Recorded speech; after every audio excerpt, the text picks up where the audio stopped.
อัญชลีวันทาอภิวาทอัญชลีวันทาอภิวาท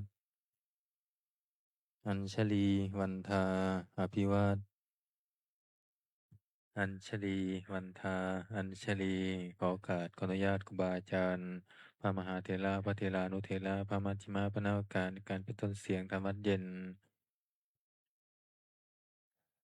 เริ่มที่หน้าหนึ่งนะสวดมนต์แปลเล่มใหญ่หน้าหนึ่งโยโสภะคะวาอะระหังสัมมาสัมพุทโธพระผู้มีพระภาคเจ้านั้นพระองค์ใดเป็นพระอรหันต์ดับเพลิงกิเลสเพลิงทุกข์สิ้นเชิงตรัสรู้ชอบได้โดยพระองค์เองสวากขาโตเยนะภะคะวะตาธัมโมพระธรรมเป็นธรรมอันพระผู้มีพระภาคเจ้า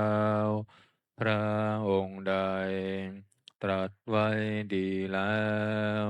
สุปฏิปันโนยัสสะภะคะวะโตสาวกสังโฆพระสงฆ์สาวกของพระผู้มีพระภาคเจ้าพระองค์ใดปฏิบัติดีแล้วตัมมายังภะคะวันตังสัทธัมมังสัสสังฆังอิเมหิสการะหิยะถาระหังมาโรปิเตหิอภิปุชยามาข้าพระเจ้าทั้งหลายขอบูชาอย่างยิ่งซึ่งพระผู้มีพระภาคเจ้า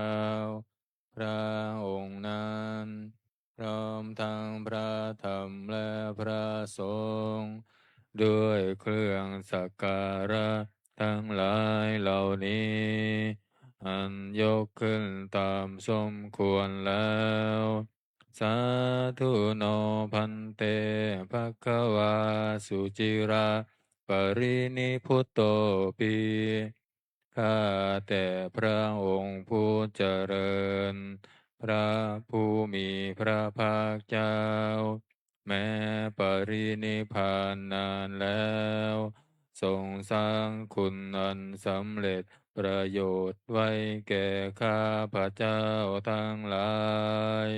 ปัจฉิมาชนะตานุกัมปมานัสสาพระหฤทัยอนุเคราะห์แก่พวกข้าพระเจ้าอันเป็นชนรุ่นหลังอิเมสกการะทุกขตาปันนาการะภูเตปฏิคันหาตุขอพระผู้มีพระภาคเจ้าจงรับเครื่องสักการะอันเป็นบรรณาการของคนยากทั้งหลายเหล่านี้อัมหากังทีคารตังหิตายาสุขายาเพื่อประโยชน์และความสุขแก่ข้าพระเจ้าทั้งหลายตลอดกาลและนานเทอญอะระหังสัมมาสัมพุทโธภะคะวาพระผู้มีพระภาคเจ้าเป็นพระอรหันต์ดับเพลิงกิเลสเพลิงทุกข์สิ้นเชิงตรัสรู้ชอบได้โดยพระองค์เองพุทธังภคะวันตังอภิวาเทมิข้าพระเจ้าอภิวาทพระผู้มีพระภาคเจ้าผู้รู้ผู้ตื่นผู้เบิกบานสวากขาโตภะคะวะตาธัมโมพระธรรมเป็นธรรมที่พระผู้มีพระภาคเจ้า ตรัสไว้ดีแล้วธัมมังนามัสสามิข้าพระเจ้านมัสการพระธรรมสุปฏิปันโนภะคะวะโตสาวกสังโฆพระสงฆ์สาวกของพระผู้มีพระภาคเจ้าปฏิบัติดีแล้วสังฆังนามามิข้าพระเจ้านอบน้อมพระสงฆ์ หันธรรมยังพุทธัสสะภะคะวะโตบุพพาคณมการังกะโรมาเซนะโมตัสสะภะคะวะโตขอนอบน้อมแด่พระผู้มีพระภาคเจ้าพระองค์นั้นอะระหะโตซึ่งเป็นผู้ไกลจากกิเลส สัมมาสัมพุทธัสสะตรัสรู้ชอบได้โดยพระองค์เองนะโมตัสสะภะคะวะโตขอนอบน้อมแด่พระผู้มีพระภาคเจ้าพระองค์นั้นอะระหะโตซึ่งเป็นผู้ไกลจากกิเลส สัมมาสัมพุทธัสสะตรัสรู้ชอบได้โดยพระองค์เองนะโมตัสสะภะคะวะโตขอนอบน้อมแด่พระผู้มีพระภาคเจ้าพระองค์นั้นอะระหะโตซึ่งเป็นผู้ไกลจากกิเลส สัมมาสัมพุทธัสสะตรัสรู้ชอบได้โดยพระองค์เองเปิดหนังสือที่หน้า19ธรรมเย็น หันธรรมยังพุทธานุสตินยังกโรมาเซตังโคปานาภะคะวันตังเอวังกัลยาโนกิตติสัพโทอภุคโตก็กิตติศัพท์อันงามของพระผู้มีพระภาคเจ้านั้นได้ฟุ้งไปแล้วอย่างนี้ว่าอิติปิโสภะคะวาเพราะเหตุอย่างนี้อย่างนี้พระผู้มีพระภาคเจ้านั้นอรหังเป็นผู้ไกลจากกิเลส สัมมาสัมพุทโธเป็นผู้ตรัสรู้ชอบได้โดยพระองค์เอง วิชาจารณสัมปันโนเป็นผู้ถึงพร้อมด้วยวิชาและจารณะสุขโตเป็นผู้ไปแล้วด้วยดี โลกาวิทูเป็นผู้รู้โลกอย่างแจ่มแจ้งอนุตตโรปุริสัทธรรมสารถิ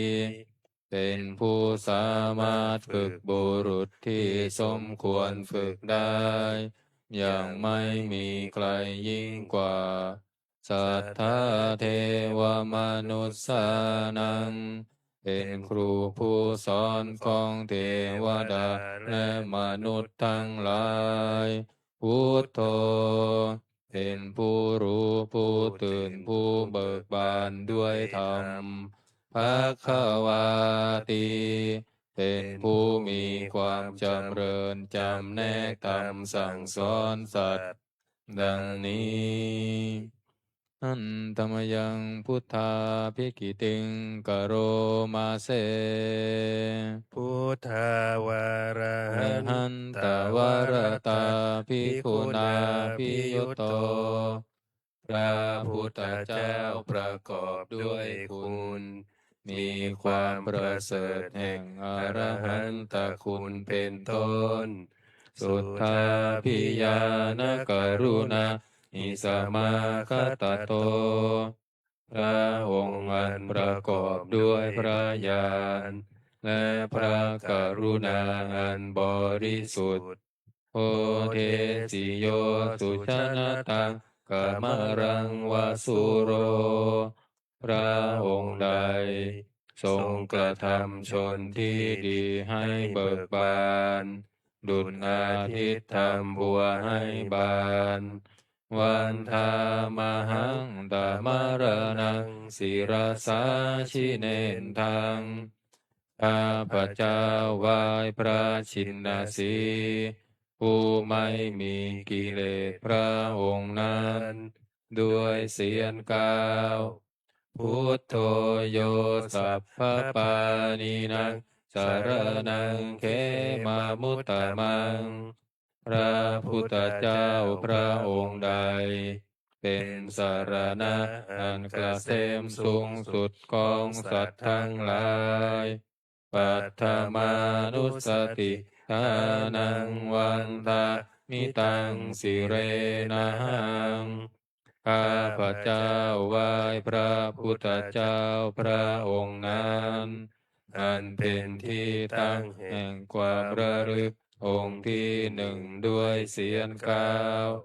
พุทธัสสะหะสมิทาโสวะพุทโธเมสามิกิสโร ข้าพระเจ้าเป็นทาสของพระพุทธเจ้า พระพุทธเจ้าเป็นนาย มีอิสระเหนื้อข้าพระเจ้า พุทโธทุกขัสสะคาตาจะวิทาตาจะหิตัสสะเม พระพุทธเจ้าเป็นเครื่องกำจัดทุกข์และทรงไว้ซึ่งประโยชน์แก่ข้าพระเจ้า พุทธัสสะหังนิยาเทมิสรีรันชีวิตันจิทังข้าพระเจ้ามอบกายถวายชีวิตนี้แด่พระพุทธเจ้า วันทังโตหังจาริสามิพุทธัสเสวะสุโพธิตังข้าพระเจ้าผู้ไว้อยู่จากประพฤติตามซึ่งความตรัสรู้ดีของพระพุทธเจ้านาทิเมสารนังอัญญังพุทโธเมสารนังวรังสารนังอื่นของข้าพระเจ้าไม่มี พระพุทธเจ้าเป็นสารณะอันประเสริฐของข้าพระเจ้า เอเตนะสัจวัตเชนะวัตเตยะสัตตุสาสเน ด้วยการกล่าวคำสัตย์นี้ ข้าพระเจ้าพึงเจริญในพระศาสนาของพระศาสดา พุทธังเมวันตมาเนนะยังปุญญังปสุตังอิทาข้าพระเจ้าผู้ไหวอยู่ซึ่งพระพุทธเจ้า ได้ขวนขวายบุญใดในบัดนี้สัพเพปิอันตรายาเมมเหสุตัสสะเตชัสสะอันตรายทั้งปวงอย่าได้มีแก่ข้าพระเจ้า ด้วยเดชแห่งบุญนั้นกายเยนะวาจายวะเจตสาวาด้วยกายก็ดี ด้วยวาจาก็ดี ด้วยใจก็ดี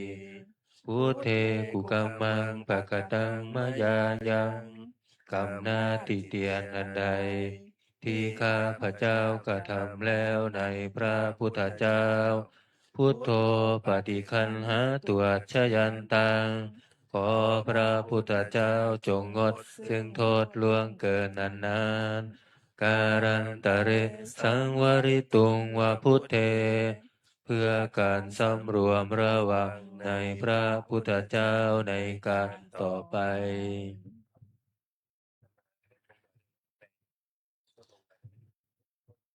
หันธรรมยังธรรมานุสตินะยังกะโรมาเซ สวากขาโตภะคะวะตาธัมโมพระธรรมเป็นสิ่งที่พระผู้มีพระภาคเจ้าตรัสไว้ดีแล้วสันทิฏฐิโกเป็นสิ่งที่ผู้ศึกษาและปฏิบัติพึงเห็นได้ด้วยตนเองอากาลิโกเป็นสิ่งที่ปฏิบัติได้ และให้ผลได้ไม่จำกัดการเอหิปัสสิโกเป็นสิ่งที่ควรกล่าวกับผู้อื่นว่า ท่านจงมาดูเถิด โอปานายิโกเป็นสิ่งที่ควรน้อมเข้ามาใส่ตัว ปัจจตังเวทิตาโพวินโยหิติเป็นสิ่งที่ผู้รู้ก็รู้ได้เฉพาะตน ดังนี้อันตมยังธรรมาภิกิติงกโรมาเส สวาคา คา ต ตาตาทิคุณายโยคาวาเสนาเสยโย พระธรรมเป็นสิ่งที่ประเสริฐ เพราะประกอบด้วยคุณ คือความที่พระผู้มีพระภาคเจ้า ตรัสไว้ดีแล้วเป็นต้น โยมัคคปากปริยัตติวิโมกขเพโท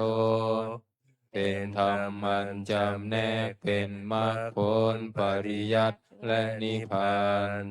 ธัมโมกุโลกัปปัตตนะตถาธาริธารี เป็นธรรมทรงไว้ซึ่งผู้ทรงธรรม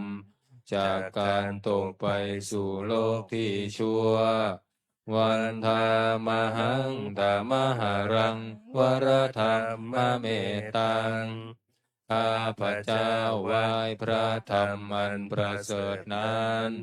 อันเป็นเครื่องขจัดเสียซึ่งความมืดธัมโมโยสัพพปานินังสารนังเขมามุตตะมัง พระธรรมใดเป็นสารณะอันเกษมสูงสุดของสัตว์ทั้งหลาย ทุติยานุสติทานังวันทามิตังสิเรนัง ข้าพระเจ้าไหว้ พระธรรมนั้นอันเป็นที่ตั้งแห่งความระลึกองค์ที่สองด้วยเสียงกล่าวธรรมัสสาหัสสมิทาโสวะธัมโมเมสามิกิสโร ข้าพระเจ้าเป็นทาสของพระธรรม พระธรรมเป็นนาย มีอิสระเหนือข้าพระเจ้าธัมโมทุกขัสสะคาตาจะวิทาตาจะหิตัสสะเม พระธรรมเป็นเครื่องกำจัดทุกข์และทรงไว้ซึ่งประโยชน์แก่ข้าพระเจ้าธรรมัสสาหังนิยาเทมิสรีรังชีวิตังจิตัง ข้าพระเจ้ามอบกายถวายชีวิตนี้แด่พระธรรม วันทางโตหังจริสามิธรรมัสเสวะสุธรรมตัง ข้าพระเจ้าผู้ไหวอยู่จักประพฤติตามซึ่งความเป็นธรรมดีของพระธรรมนัตติเมสรนังอัญญังธัมโมเมสรนังวรังสารณะอื่นของข้าพระเจ้าไม่มี พระธรรมเป็นสารณะอันประเสริฐของข้าพระเจ้าเอเตนะสัจวัตเทนะวัตเทยังสัตตุสาสเนด้วยการกล่าวคำสัตย์นี้ข้าพระเจ้าพึงเจริญในพระศาสนาของพระศาสดาธัมมังเมวันธมาเนนะยังปุญญังปัสสุตังอิทา ข้าพระเจ้าผู้ไหว้อยู่ซึ่งพระธรรมได้ขวนขวายบุญใดในบัดนี้สัพเพปิอันตรายาเมมเหสุงตัสสะเตชะสาอันตรายทั้งปวงอย่าได้มีแก่ข้าพระเจ้าด้วยเดชแห่งบุญนั้นกายเยนะวาจายาวเจตัสสาวาด้วยกายก็ดี ด้วยวาจาก็ดี ด้วยใจก็ดีธรรมเมกุกัมมังปะกตังมะยายังกรรมนาติเตียนนันใดที่ข้าพระเจ้ากระทำแล้วในพระธรรมธัมโมปฏิคันหาตัวชยันตังขอพระธรรมจงงดซึ่งโทษล่วงเกินนั้นการันตะเรสังวริตุงวธรรมเมเพื่อการสำรวมระวังในพระธรรมในการต่อไปอันธรรมยังสังขานุสตินยังกโรมาเสสุปฏิปันโนภะสาวะโตสาวกสังโฆทรงสาวกของพระผู้มีพระภาคเจ้าปฏิบัติดีแล้วอุชุปฏิปันโนภะคะวะโตสาวกสังโฆทรงสาวกของพระผู้มีพระภาคเจ้าปฏิบัติตรงแล้วยายะปฏิปันโนภะคะวะโตสาวกสังโฆทรงสาวกของพระผู้มีพระภาคเจ้าปฏิบัติเพื่อรู้ธรรมเป็นเครื่องออกจากทุกข์แล้วสามีจิปฏิปันโนภะคะวะโตสาวกสังโฆทรงสาวกของพระผู้มีพระภาคเจ้าปฏิบัติสมควรแล้วยะทิทางได้แก่บุคคลเหล่านี้คือจัตตาริปุริสายุคานิอัตถปุริสาบุคลาคู่แห่งบุรุษสี่คู่นับเรียงตัวบุรุษได้8บุรุษเอสะภะคะวะโตสาวกสังโฆนั่นแหละทรงสาวกของพระผู้มีพระภาคเจ้าอาหุไนยโยเป็นทรงควรแก่สักการะที่เขานำมาบูชาปาหุไนยโยเป็นทรงควรแก่สักการะที่เขาจัดไว้ต้อนรับทักขิไนยโยเป็นผู้ควรรับทักษิณาทานอัญชลีกรณิโยเป็นผู้ที่บุคคลทั่วไปควรทำอัญชลีอนุตตรังปุญญเขตังโลกัสสาติเป็นเนื้อนาบุญของโลกไม่มีนาบุญอื่นยิ่งกว่าดังนี้อันธรรมยังสังฆาภิกิติงกโรมาเสสัทธรรมโชสุปฏิปัติคุณาภิยุตโตพระสงฆ์ที่เกิดโดยพระสัทธรรมประกอบด้วยคุณมีความปฏิบัติดีเป็นต้นโยทัพพิโทอริยบุคลสังฆเสโทเป็นหมู่แห่งพระอริยบุคคลอันประเสริฐ8จำพวกสีราทิธรรมปวาราสยกายจิตโตมีกายและจิตอันอาศัยธรรมมีศีลเป็นต้นอันบวรวันธามหังตามาริยานาคานังสุสุทังข้าพระเจ้าไหว้หมู่แห่งพระอริยเจ้าเหล่านั้น อันบริสุทธิ์ด้วยดี สังโฆโยสัพพปานินังสารนังเขมามุตตะมัง พระสงฆ์หมู่ใด เป็นสารณะอันเกษมสูงสุดของสัตว์ทั้งหลายปฏิญานุสติทานังวันตามิตังสิเรนะหังข้าพเจ้าไหว้พระสงฆ์หมู่นั้นอันเป็นที่ตั้งแห่งความระลึกองค์ที่สามด้วยเสียงกล่าวสังฆัสสะหัสสมิทาโตวะสังโฆเมสามิกิสโร ข้าพเจ้าเป็นทาสของพระสงฆ์พระสงฆ์เป็นนายมีอิสระเหนือข้าพเจ้าสังโฆทุกขาสาคาตาจวิตาตาจหิตาสเม พระสงฆ์เป็นเครื่องกำจัดทุกข์และทรงไว้ซึ่งประโยชน์แก่ข้าพเจ้าสังฆัสสะหังนิยาเทมิสรีรังชีวิตันจิทังข้าพเจ้ามอบกายถวายชีวิตนี้แด่พระสงฆ์วันทันโตหะจริสามิสังฆัสโสปฏิปันนตังข้าพเจ้าผู้ไหวอยู่จักประพฤติตามซึ่งความปฏิบัติดีของพระสงฆ์นาทิเมสารนังอัญญังสังโฆเม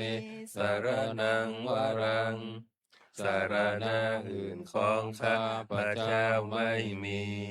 พระสงฆ์เป็นสารณะอันประเสริฐของข้าพเจ้าเอเตนะสัจวัจเจนะวัตเตยังสัตตุสาสเนด้วยการกล่าวคำสัตย์นี้ข้าพเจ้าพึงเจริญในพระศาสนาของพระศาสดาสังฆังเมวันตมาเนนายะปุญญังปัสสุตังอิทาข้าพเจ้าผู้ไหวอยู่ซึ่งพระสงฆ์ได้ขวนขวายบุญใดในบัดนี้สัพเพปิอันตรายามิมาเหสุงตัสสะเตชะสาอันตรายทั้งปวงอย่าได้มีแก่ข้าพเจ้าด้วยเดชแห่งบุญนั้นกายเยนะวาจายาวเจตสาวาด้วยกายก็ดีด้วยวาจาก็ดีด้วยใจก็ดีสังเคกุกัมมังปะกตังมยายังกรรมหน้าที่เทียนันใดที่ข้าพเจ้ากระทำแล้วในพระสงฆ์สังโฆปฏิคันหาตัวชยันตังขอพระสงฆ์จงงดซึ่งโทษล่วงเกินอันนั้นการันตะเรสังวริตุงวสังเคเพื่อการสำรวมระวังในพระสงฆ์ในการต่อไปหันธรรมยังอติตาปัจเจเวคณาปาทังคณามาเสอาจามยาปัจเจเวคิตาวายาจีวรังปริพุตังจีวรใดอันเรานุ่งห่มแล้วไม่ทันพิจารณาในวันนี้ตังยาวเทวสิตัสสะปฏิฆาตายาจีวรนั้นเรานุ่งห่มแล้วเพียงเพื่อบำบัดความหนาวอุณหัสสะปฏิฆาตายาเพื่อบำบัดความร้อนดังสมากันสวาตาตัปปะสิริสัพพะสัมผัสสานังปฏิฆาตายาเพื่อบำบัดสัมผัสนั้นเกิดจากเหลือบยุงลมแดดและสัตว์เลื้อยคลานทั้งหลายยาวะเทวะหิริโกปินะ ปฏิชาธนาตังและเพียงเพื่อปกปิดอวัยวะอันให้เกิดความละอายอาชามายาอัมปัญจเวหิตวายโยปินทปาโตปริพุตโตบินทบาทใดอันเราฉันแล้วไม่ทันพิจารณาในวันนี้โสเนวัตวายาบิณฑบาตนั้นเราฉันแล้วไม่ใช่เป็นไปเพื่อความเพลิดเพลินสนุกสนานนามาตายาไม่ใช่เป็นไปเพื่อความเมามันเกิดกำลังพลังทางกายนามันดานายา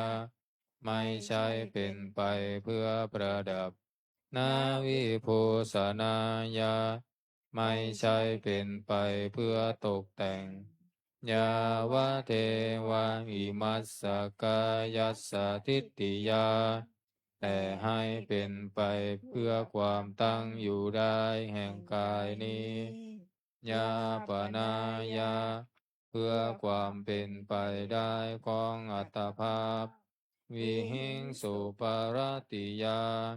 เพื่อความสิ้นไปแห่งความลำบากทางกาย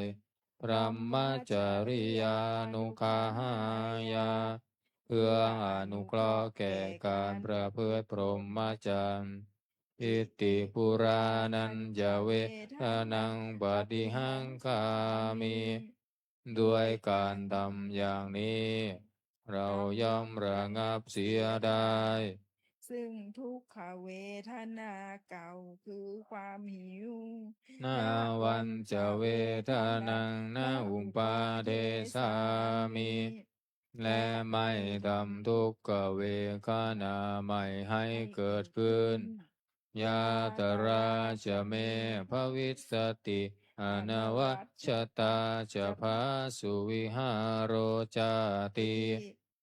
หนึ่งความเป็นไปโดยสะดวกแห่งอัตภาพนี้ด้วย ความเป็นผู้หาโทษมิได้ด้วย และความเป็นอยู่โดยพาสูงด้วยจักมีแก่เราดังนี้อาชามายาอัมปัญจเวงคินตวายังเสนาสนะปริพุตังเสนาสนะใดเราใช้สอยแล้วไม่ทันพิจารณาในวันนี้ตังยาวะเทวะสิตัสสะปฏิกาตายาเสนาสนะนั้นเราใช้สอยแล้วเพียงเพื่อบำบัดความหนาวอุณหัสสะปฏิกาตายาเพื่อบำบัดความร้อนดังสามกันจวาตาดัมปัสสิริงสัพพสัมผัสสานังปฏิกาตายาเพื่อบำบัดสัมผัสอันเกิดจากเหลือบยุงลมแดดและสัตว์เลื้อยคลานทั้งหลายยาวะเทวะอุตุปริสสยะวิโนทานังปฏิสัลลานารมัตถังเพียงเพื่อบรรเทาอันตรายอันพึงมีจากดินฟ้าอากาศและเพื่อความเป็นผู้ยินดีอยู่ได้ในที่หลีกเล่นสำหรับภาวนาอาชามายาอัมปัญจเวอินทวายโยคิลานะปัจจยะเปสัชชะปริคาโรปริพุตโตคิลานะเภสัชบริขารใดอันเราบริโภคแล้วไม่ทันพิจารณาในวันนี้โสยาวะเทวะอุปันนานังไวยาภาติกานังเวทนานังปฏิกาตายาคิลานาเพสัตบริขารนั้นเราบริโภคแล้วเพียงเพื่อบำบัดทุกขเวทนาอันบังเกิดขึ้นแล้วมีอาพาธต่างๆเป็นมูล อัพพยาปัชชาปรมัตตายาติเพื่อความเป็นผู้ไม่มีโรคเบียดเบียนเป็นอย่างยิ่งดังนี้ อันธรรมยังอุทิศนาทิฏฐานาคาทายโยพนามาเส อิมินาบุญญกรรมเมนาด้วยบุญนี้อุทิศให้อุปัชฌายาคุณุตตราอุปัชฌาย์ผู้เลิศคุณอาจาริโยปการาจาและอาจารย์ผู้เกื้อหนุนมาตาปิตาจายาตกาทั้งพ่อแม่และพวงญาติสุริโยจันติมาราชาสุนจันทร์และราชาพุนาวันตานราปิจาผู้ทรงคุณหรือผู้สูงชาติพระมมาราชอินทาจาพรหมาและอินทราชโลกปาราชเทวตาทั้งถวยเทพและโลกบาลยะโมมิตามนุสสาจายมราชมนุษย์มิตรมัชฌตตาเวริกาปิจาผู้เป็นกลางผู้จ้องผานสัพเพสัตตาสุขีโหนตุขอให้เป็นสุขสันต์ทุกทั่วหน้าอย่าทุกข์ทนบุญญาณิปกตานิเม บุญพ้องที่ข้าทำจงช่วยอำนวยสุภาพลสุขังจติวิทังเตนตุให้สุขสามอย่างล้นอิปังปาเปทาโวมะตังให้รู้ถึงนิพพานพรันอิมินาบุญญกรรมเมนาด้วยบุญนี้ที่เราทำอิมินาอุทิเสนาจาและอุทิศให้ปวงสัตว์อิปาหังสุรเพเจวาเราพันได้ซึ่งการตัดตันหูปาทานาเชทานังตัวตันหาอุปาทานเยสันตาเนหินาธรรมาสิ่งชั่วในดวงใจยาวานิพานโตมะมังกว่าเราจะถึงนิพพานนาสันตุสัพพทาเยวามาลายสิ้นจากสันดานยัตถาชาโตภะเวภะเวทุกภพที่เราเกิดอุชุจิตตังสติปัญญามีจิตตรงและสติทั้งปัญญาอันประเสริฐสันเลโควิริยมหินาพร้อมทั้งความเพียรเลิศเป็นเครื่องขูดกิเลสหายมาราลพันตุโลกาสังโอกาสอย่าพึงมีแก่หมู่มารสิ้นทั้งหลายกาตุนจาวิริเยสุเมเป็นช่องประทุษลายทำลายล้างความเพียรจมพุทธาทิปวโรนาโทพระพุทธผู้บวรนาถธัมโมนาโทวารุตตโมพระธรรมที่พึงอุดมนาโทปัจเจกพุทโธจาพระปัจเจกพุทธสมสังโฆนาโทตโรมะมังโทพระสงฆ์ที่พึงพยองเตโสตมานุภาเวนะด้วยอานุภาพนั้นมาโรกาสังละพันตุมาขอหมู่มารอย่าได้ช่องทัสสะปุญญานุภาเวนะด้วยเดชบุญทั้ง10 ปองมาโรกาสังละพันตุมา อย่าเปิดโอกาสแก่มารเถิด แต่ไปเราจะสวดบทอนันตลักขณสูตรให้โยคีเปิดหนังสือไปที่หน้า93หนังสือเล่มเหลืองหน้า93เล่มเหลืองนะเล่มเหลืองหน้า93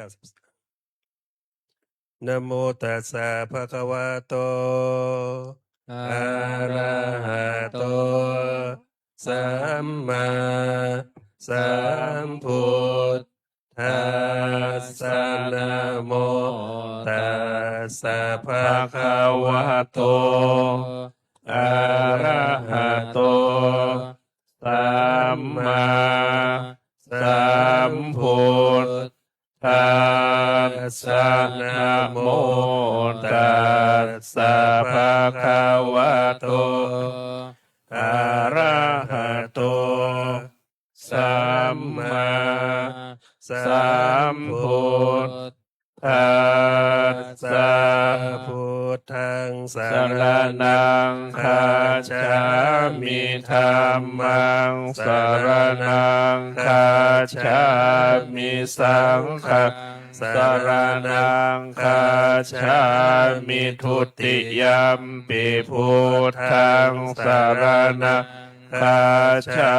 มิทุติยัมปิธัมมังสรณังคัจฉา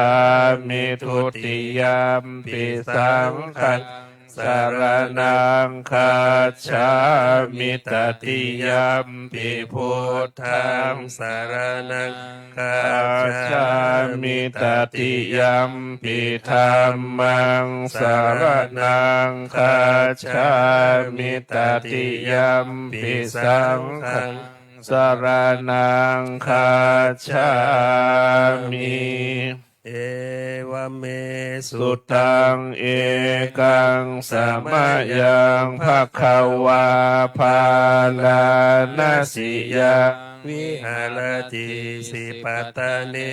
มิคาทาเยตัตตะละโคภคะวาปัญจวัคคีเยภิกขุอามันเตสิรูปังภิกขเวอนัตตารูปังจาหิทังภิกขเวอัตตา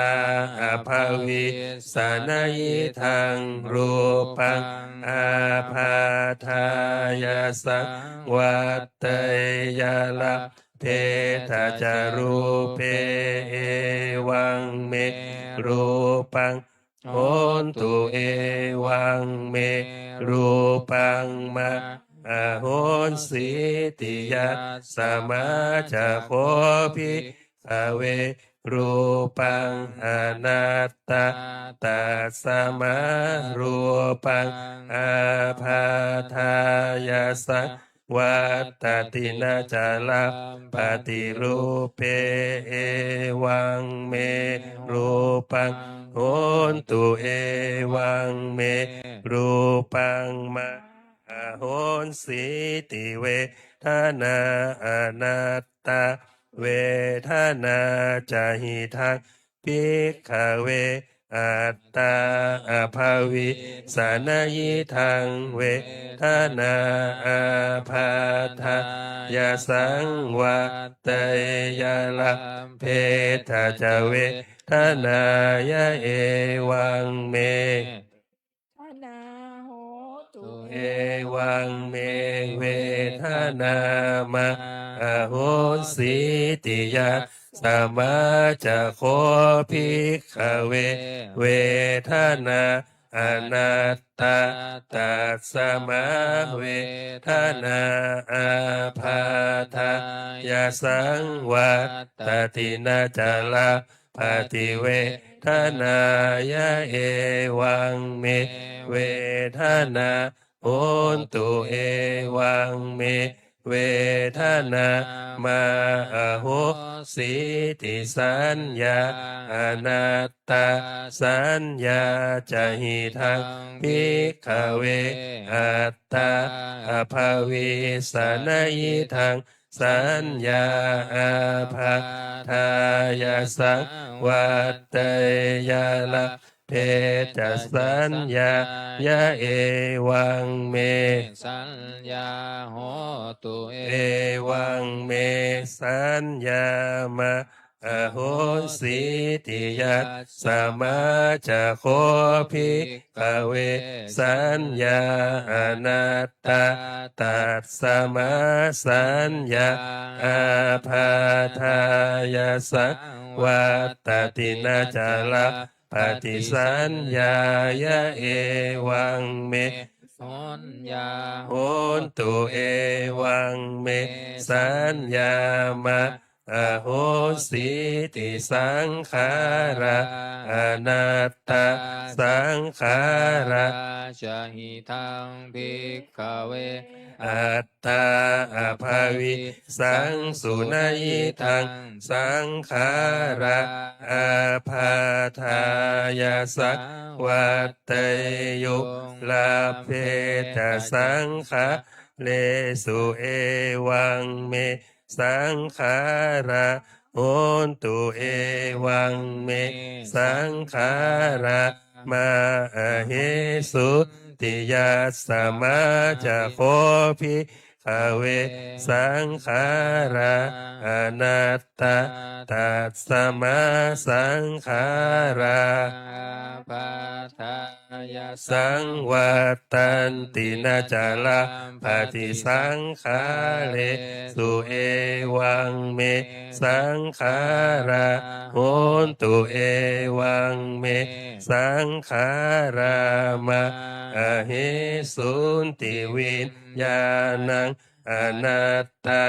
วิญญาณังจะหิทังภิกขเวอัตตาอภาวิสนัยทังวิญญาณังอาภาทายาสักวัตเตยาละเทตจวิญญาเนเอวังเม วิญญาณังโหตุเอวังเมวิญญาณังมาโหสิติยาสมาจะโคภิกขเววิญญาณังอนัตตา ตัสสมาวิญญาณังอาภาทายาสักวัตตินาจาระปฏิวิญญาเนเอวังเมวิญญาณังโหนตุเอวังเมวิญญาณังมาโหสิติตังกิมัญญาถาภิกขเวรูปังนิจจังวะอนิจจังวาติอนิจจังพันเตยัมปานะนิจจังทุกขังวาตังสุขังวาติทุกขังพันเตยัมปานะ นิจจัง ทุกขังวิปาริณามะธรรมังกัลลังนุตังสมนุปัสสิตุเอตังมะมะเอโสหามัสสมิเอโสเมอัตตาติโนเอตังพันเตตังกินมัญญาถาภิกขเวเวทนานิจจาวา อนิจจาวาติ อนิจจาพันเตยัมปานานิจจังทุกขังวาตังสุขังวาติทุกขังพันเตยัมปานานิจจังทุกขังวิปาริณามะธรรมังกัลลังนุตังสมนุปัสสิตุเอตังมะมะเอโสหามัสสมิเอโสเมอัตตาติโนเหตังพันเตตังกินมัญญาตาภิกขเวสัญญานิจจาวะอนิจจาวาติอนิจจาพันเต ยัมปนานิจจัง ทุกขังวาตังสุขังวาติทุกขังพันเตยัมปานะนิจจังทุกขังวิปาริณามะธรรมังกัลลังนุตังสมนุปัสสิตุเอตังมะมะเอโสหามัสส สมิเอโสเมอัตตาติโนเหตังพันเตตังกินมัญญาถาภิกขเวสังขารานิจจาวะอนิจจาวาติอนิจจาพันเต ยัมปนานิจจังทุกขั ขั ง งวาตังสุขังวาติทุกขังพันเตยัมปานานิจจังทุกขังวิปาริณามะธัมมังกันลังนุตังสมนุปัสสิตุงเอตังมะมะเอโสหะมะสมิเอโสเมอัตตาติโนเหตังพันเตตังกินมัญญาถาภิกขเววิญญาณังนิจจังวาอนิจจังวาติอนิจจังพันเตยัมปานานิจจังทุกขังวาตังสุขังวาติทุกขังพันเตยัมปานานิจจังทุกขังวิปาริณามะธัมมังกันลังนุตังสมณปุสสิตุง เอตังมะมะเอ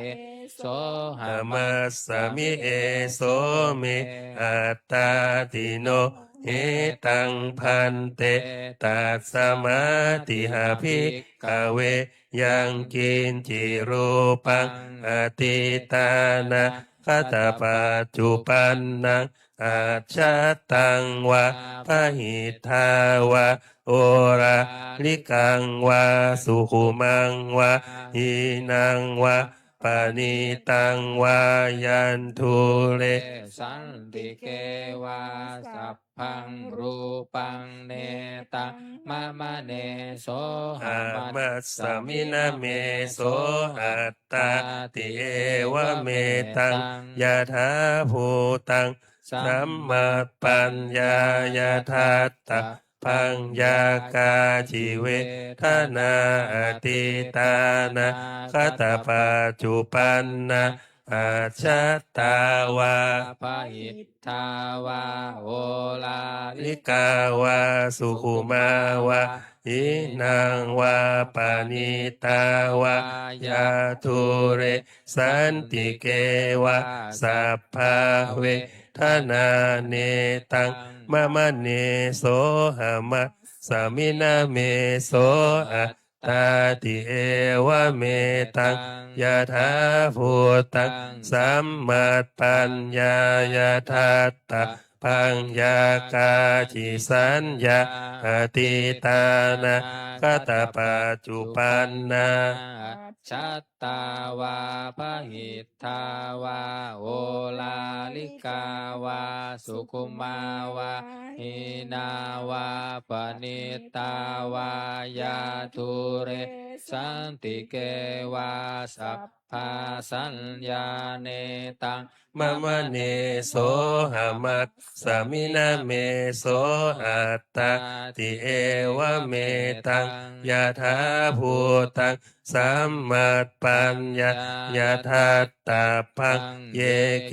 จิสังขาระอติตานะคตปัจจุปันนาอาชัตตาวะพหิทาวะโอระลิกาวาสุขุมาวะหินาวะปานิตาวาเยทุเรสันติเกวะสัพเพสังขาระเนตังมะมะเนโสหะมะสมินาเมโสอัตตาติเอวะเมตัง ยะถาภูตัง สัมมัตปัญญายาทัตตาพังยังกินจิวิญญาณังอติตานะคตปัจจุปันนังอาชัตตังวะพหิทาวาโอระลิกังวาสุขุมังวะหินังวาปานิตังวะยันทุเรสันติเกวะสัพพังวิญญาณ เน ตังมะมะเนโสหะมะสมินาเมโสอัต ตาติเอวะเมตังยะถาภูตังสัมมาปัญญายะทัตตาพังเอวังปัสสะภิกขเวสุตวะอริยสาวโกลูปัสสมิงปินิพินทติเวทนายาปินิพินทติสัญญายานิพินทติสังขาเนสุปินิพินทติวิญญาณัสสมิงปินิพินทตินิพินทังวิราชติวิราคะวิมุตจติวิมุตตัสสมิงวิมุตตามิติญาณังโหติขีนาชาติวุสิตังธัมมจริยังกตังการณียังนาปะรังอิตตายาติปัจจานาติอิตตมะโวจะภะคะวะอัตตมนะปัญจวัคคียาภิกขุภะคะวะโตภาสิตังอภินันทุนอิมาสมิงจะปะนะเวยากาลนะสมิงพันยามาเนปัญจวัคคียานังภิกขุนังอนุปาทายาอาสาเวหิจิตานิวิมุตจิงสุติต่อไปเปิดไปหน้า98แล้วก็จะสวดพระสูตรที่3เนาะอาทิตตปริยายสูตรหน้า98เอวเมสุตังเอกังสามายังภะคะวาขยายังวิหารติขยาสีเสสัตถิงภิกขุสหัสเสนตะตะละโคภะคะวาภิกขุอามันเตสิสาพังภิกขเวอาทิตตังกินจะภิกขเวสัพพังอาทิตตังจะขุภิกขเวอาทิตตังรูปาอาทิตตาจะขุวิญญาณังอาทิตตังจะขุสัมผัสโสอาทิตโตยามปีทังจากขุสัมปัสสะปัจจยาอุปาจติเวทยิตังสุขังวาทุกขังวาทุกขมาสุขังวาตัมปิอาทิตังอาทิตังอาทิตังลาภคินาโทสะคินาโมหะคินาอาทิตังชาติยาชรามลเนนาโสเกหิปาริเทเวหิทุเกหิโทมานะเสหิอุปายาเสหิอาทิตันติวัฏามิโสตังอาทิตังสัทธาอาทิตตาโสตวิญญาณังอาทิตตังโสตสัมภะโสอาทิตโตยัมปิทังโสตสัมภะสปัจจยาอุปาชติเวทยิตังสุขังวาทุกขังวาทุกขมาสุขังวาตัมปิอาทิตตังเกนะอาทิตตังอาทิตตังลาภคินาโทสะคินาโม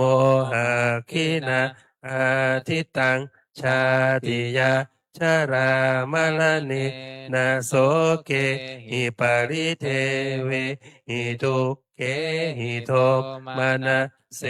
หิอุปายาเสหิอาทิตตันติวัฏามิคานังอาทิตตังคันธาอาทิตตาคานวิญญาณังอาทิตตังคานสัมภะโสอาทิตโตยัมปิทังคานสัมผัสสปัจจยาอุปัชชติเวทยิตังสุขังวาทุกขังวาทุกขมาสุขังวาตัมปิอาทิตตังเกนะอาทิตตัง อาทิตตังราคะคินาโทสะคินาโมหะคินาอาทิตตังชาติยาชรามรณะนาโสเกหิปาริเทเวหิทุกเขหิโทมานะเสหิอุปายาเสหิอาทิตตันติวัฏามิชิวหาอาทิตตา ราสาอาทิตตา ชิวหาวิญญาณังอาทิตตังชิวหาสัมภะโสอาทิตโตยัมปิทังชิวหาสัมภะสัพ ปัจ จยาอุปัชชติเวทยิตังสุขังวาทุกขังวาอาทุกขมาสุขังวาตัมปิอาทิตตังเกนะอาทิตตังอาทิตตังราคะคินาโทสะคินาโมหะคินาอาทิตตังชาติยา ชรามรเนนะโสเกหิปริเทเว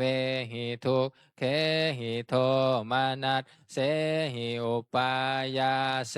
หิอาทิตตันติวัฏามิกายโยอาทิ ทิ ต ต โต โตโพธัพพาอาทิตตากายวิญญาณังอาทิตตังกายสัมผัสโสอาทิตโตยัมปิทังกายสัมผัสสะปัจจยาอุปัชชติเวทยิตังสุขังวาทุกขังวาอาทุกขมาสุขังวาตัมปิอาทิตตังเกนะอาทิตตังอาทิตตังราคะคินาโทสะคินาโมหะคินาอาทิตตังชาติยาชรามรณะนาโสเก หิปาริเทเวหิทุกเขหิโทมานัสเสหิอุปาปายาเสหิอาทิตตันติวัฏามิมโนอาทิตโตธัมมาอาทิตตามโนวิญญาณังอาทิตตังมโนสัมผัสโสอาทิตโตยัมปิทังมโนสัมผัสสะปัจจยาอุปัชชติเวทยิตัง สุขังวาทุกขังวาอาทุกขมาสุขังวาตัมปิอาทิตตังเก เกนะอาทิตตังอาทิตตังราคะคินาโทสะคินาโมหะคินาอาทิตตังชาติยาชรามรณะนาโสเกหิปาริเทเวหิทุกเขหิโทมานะเสหิอุปายาเสหิอาทิตตันติวัฏามิเอวังปัสสังภิกขเวสุตวาอริยสาวโกจากขุสมิงปินิพินทติรูปสุ ปินิพินทติจักขุ กุวิญญาเนปินิพินทติจากขุสัมผัสเสปินิพินทติยัมปิทังจากขุสัมผัสสะปัจจยาอุปัชชติเวทยิตังสุขังวาทุกขังวาอาทุกขมาสุขังวาตัสสมิงปินิพินทติโสตัสสมิงปินิพินทติสัทเทสุปินิพินทติโสตวิญาเนปินิพินทติโสตสัมผัสเสปินิพินทติยามปิทัง โสตสัมผัส สัพปัจจยาอุปัชชติเวทยิตังสุขังวาทุกขังวาอาทุกขมาสุขังวาตัสสมิงปินิพินทติคานัสสมิงปินิ พินทติคันเทสุปินิพินทติ คานวิญญาเนปินิพินทติคานสัมปัสเสปินิพินทติยัมปิทังคานาสัพ ปัสสะปัจจยาอุปัชชติเว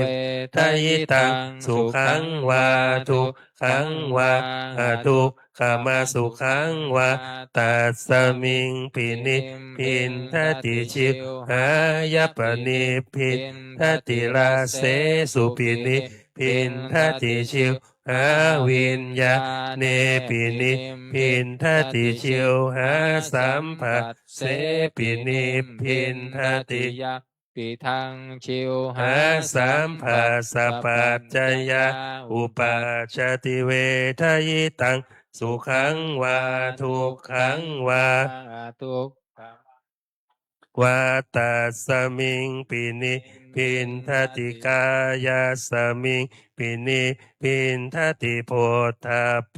สุนิพินทติกายวิญาเนปินิพินทติกายสัมปัสเสปินิพินทติยาปิทังกายสัมปัสสะปัจจยาอุปัชชติเวทยิตังสุขังวาทุกขังวาทุกขมาสุขังวาตัสส สมิงปินิพินทติมา นั นั สสมิงปินิพินทติธรรมเมสุปินิพินทติมโนวิญญาเนปินิพินทติมโนสัมปัสเสปินิพินทติยามปิทังมโนสัมผัสสะปัจจยาอุปัชชติเวทยิตังสุขังวาทุกขังวาทุกขมาสุขังวาตัสสมิงปินิพินทตินิพินทังวิราชติวิราคาวิมุตจวิมุตตัสสมิงปิมุตตมิติยานังโหติขีนาชาติวุสิตังพรหมจริยังกตังกรณียังนาปารังอิตตายาติปัชานาติติตมโวจะภควาอัตตมนาเตภิกขุภควโตภาสิตังอภินันทุนอิมาสมิงจะปะนะเวยากาลนะสมิงพันยมาเนตัสสะภิกขุสหัสสะสะอนุปาทายะสเวหิจิตานิวิมุตจิงสุติภวตุสัพพมังคารังราคันตุสัพพเทวตาสัพพพุทธานุภาเวนัสสทธาโสทิภวันตุเต ภวตุสัพพมังคารังราคันตุสัพพเทวตาสัพพธรรมานุภาเวนัสสทธาโสทิภวันตุเตภวตุสัพพมังคารังราคันตุสัพพเทวตาสัพพสังฆานุภาเวนัสสทธาโสทิภวันตุเต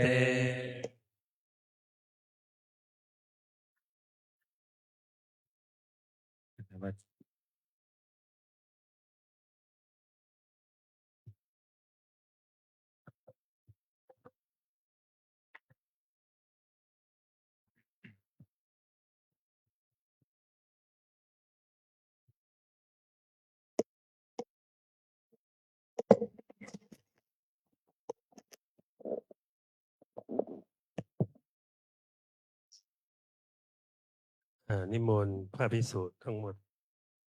คุกเข่าขึ้นกราบพระอาจารย์พร้อมกันอัญชลีวันทาอภิวาทอัญชลีวันทาอภิวาทอัญชลีวันทาอภิวาทอัญชลีวันทาอัญชลี ขอเชิญแม่ชีและโยคีทุกท่านน้อมกราบท่านเจ้าคุณอาจารย์พร้อมกันค่ะ อัญชลีวันทาอภิวาทอัญชลีวันทาอภิวาท อัญชลีวันทาอภิวาทอัญชลีวันทาอัญชลี เราได้สัมผัสเย็นและสาธยายพระสูตร เพื่ออุทิศบุญกุศลไปถึงสมเด็จพระเจ้าลูกเธอ เจ้าฟ้าพัชรกิติยาภาที่พระองค์ได้ทรงสิ้นพระชนม์ก็ถือว่าเป็นพระสูตรที่มีความสำคัญทำไมท่านมหาขึ้นมาเนี่ยทำไมเขาขยับขึ้นมา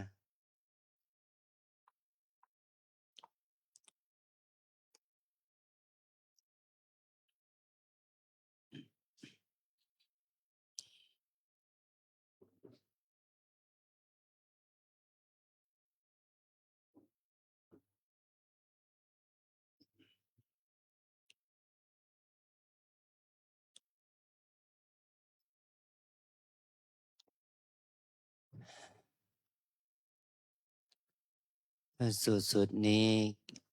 เป็นพระสูตรที่พระสัมมาสัมพุทธเจ้าได้ทรงแสดงแก่นักบวชที่มีพฤติมีความเชื่อเรื่องการบูชาไฟที่เราเรียกว่าจรินสามพี่น้ององค์พระสัมมาสัมพุทธเจ้าเมื่อออกพรรษาแรกพระองค์ได้เสด็จโดยตรงมาที่รุเวลาเสนานิคมในสถานที่ใกล้ๆกับที่พระองค์ได้ตรัสรู้ได้เข้าไปสำนักของท่านอุรุเวลากัสสปะซึ่งเป็นพี่ชายคนโต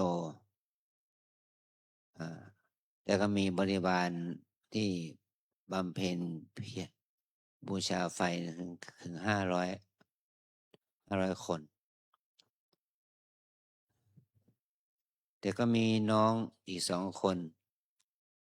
บูชาไฟถัดจากที่อันอุรุเวลากัสสปะนั้นมีบริวารถึง250 คนชื่อว่าน้องของท่าน2 คนก็นาทีกัสสปะและขยากัสสปะในพระองค์ก็ได้ไปขอพักกับท่านอุรุเวลากัสสปะ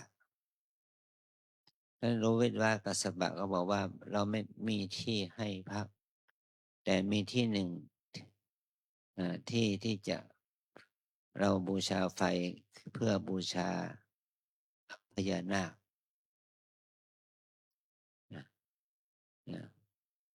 ก็พระองค์ก็บอกว่าไม่เป็นไรเราพักได้ซึ่งเป็นเหตุให้พระองค์นั้นได้ทรงบำเพ็ญเพียรในพื้นที่ที่มีอสรพิษร้ายเป็นพญานาคสามารถปราบอสรพิษร้ายให้อสรพิษนั้นหมดฤทธิ์ก็เขาก็มาทูลพระพุทธเจ้าว่าจะมีชีวิตรอดหรือเปล่าเนาะแต่เมื่อพระองค์มีชีวิตรอดก็อัศจรรย์แต่ท่านอุรุกัสสปะบอกว่าถึงสมณะนี้จะมีความอัศจรรย์แต่ท่านก็ยังไม่ใช่พระอรหันต์ตอนหลังมีพระองค์ได้ทรงทำกิจเพื่อให้รู้เวลากัสสปะและบริวารเริ่มใสมากมายแต่ท่านก็ยังมีความคิดว่าพระพุทธองค์นั้นมีฤทธิ์มากแต่ก็ไม่ใช่พระอรหันต์แต่ตัวท่านเป็นพระอรหันต์แต่พระองค์ก็ได้ทรงตรงสุดท้ายพระองค์ก็ทรง พูดตัดว่าดูก่อนกัสสปะท่านพูดว่าท่านเป็นพระอรหันต์ที่แท้ท่านไม่ใช่พระอรหันต์แล้วก็ท่านอุรุเวรกัสสปะก็ยอมรับ ก็เลยขอบวชกับพระองค์ โดยถามบริวารว่าถ้าเราบวชด้วยความศรัทธาของเรานะเธอทั้ง500จะไปอยู่กับใครก็ไป แต่บริวารบอกว่าพวกเรานะเริ่อมใส่พระมหาสมณะอยู่แล้วเพียงแต่ว่าเกรงใจอาจารย์จึงไม่ได้เป็นวาจาขอเป็นสิทธิ์ของจากพระพุทธเจ้าจนเป็นเหตุให้รูปเวลากัสสปะพร้อมด้วยบริวาร500ได้บวชเป็นพระภิกษุนะเธอจงเป็นภิกษุมาเถิดทำอันเรากล่าวไว้ดีแล้วเธอจงประพฤติพรหมจรรย์เพื่อกระทำที่สุดแห่งทุกข์เถิดอย่างนี้ภิกษุท่านชดินทั้ง500พร้อมกับพระอุรุเวลากัสสปะได้บวชเป็นพระภิกษุโดยวิธีนี้นะพระพุทธองค์นี่เป็นผู้บวชให้เป็นแค่องค์เดียวแต่บวชให้ได้ทั้ง500องค์นะแล้วก็ทำพิธีลอยบริขารของจดินนะเครื่องบูชาเครื่องอะไรเมื่อลอยไปตามแม่น้ำขยาน้องๆที่เป็นพระที่นาทีกัสสปะและคิดว่าพี่ชายอาจจะเกิดอันตรายพาบริวารมาพอมาถึงก็พี่ชายบวชเป็นพระภิกษุอยู่แล้วพร้อมเลยบริวารท่านเห็นว่า